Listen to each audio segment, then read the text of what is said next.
Spiritual consistency, not situational faith. పరిస్థితులను బట్టి పొందుకునే విశ్వాసం అని కాదు. ఎర్ర సముద్రంలో పాయనప్పుడు బెలూన్లో గాలి ఊదినట్లుగా అని పైకి వచ్చారు. ఎర్ర సముద్రం పాయలేదు. ఆ తర్వాత మారా దగ్గరికి వచ్చేటప్పుడు నీళ్లు చేదుగా ఉన్నాయి అన్నప్పుడు, మాకు అక్కడ సమాధులు లేవనా ఇక్కడికి తీసుకొచ్చింది. ఏమైపోయింది 3 రోజుల తర్వాత? ఎర్ర సముద్రం నువ్వు పాయలు చేస్తావా? ఎవడన్నా పాయలు చేస్తాడా? అలా ఎర్ర సముద్రం పాయలేదని తెలుసా?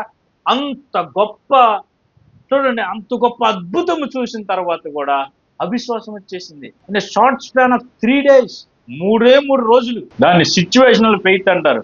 ఒక కార్యం పొందుకున్నప్పుడు ఊపింది, మరో కష్టం వచ్చినప్పుడు చూస్తామంటది. అలాంటి విశ్వాసమా? మరి ఎలాంటి విశ్వాసం కావాలి?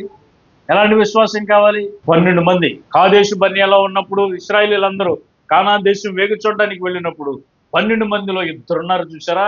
యెహోషువ, కాలేబు.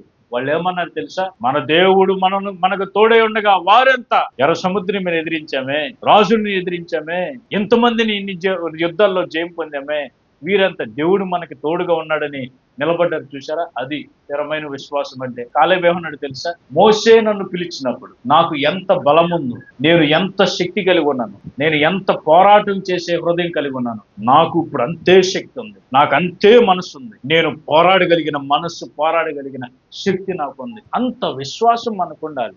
కన్సిస్టెన్సీ, స్థిరమైన విశ్వాసము, బలం కలిగిన విశ్వాసము, చెదరని విశ్వాసము, మారు మనసు పొందిన దినాల్లో, కొత్త దినాలలో ఆ ఉప్పొంగిన విశ్వాసము, ఆ ఆత్మీయత, బాప్తిసం తీసుకున్నప్పుడు ఆ నీళ్ళలో మునిగి లేచినప్పుడు ఉన్న ఆ ఆత్మీయత, దేవుని మీద ఉన్న భక్తిభావము, ప్రార్థన చేసేటప్పుడు కారిన కన్నీళ్లు 70-80 సంవత్సరాల్లో కూడా అది పెరగాలే కానీ తగ్గిపోవాలి.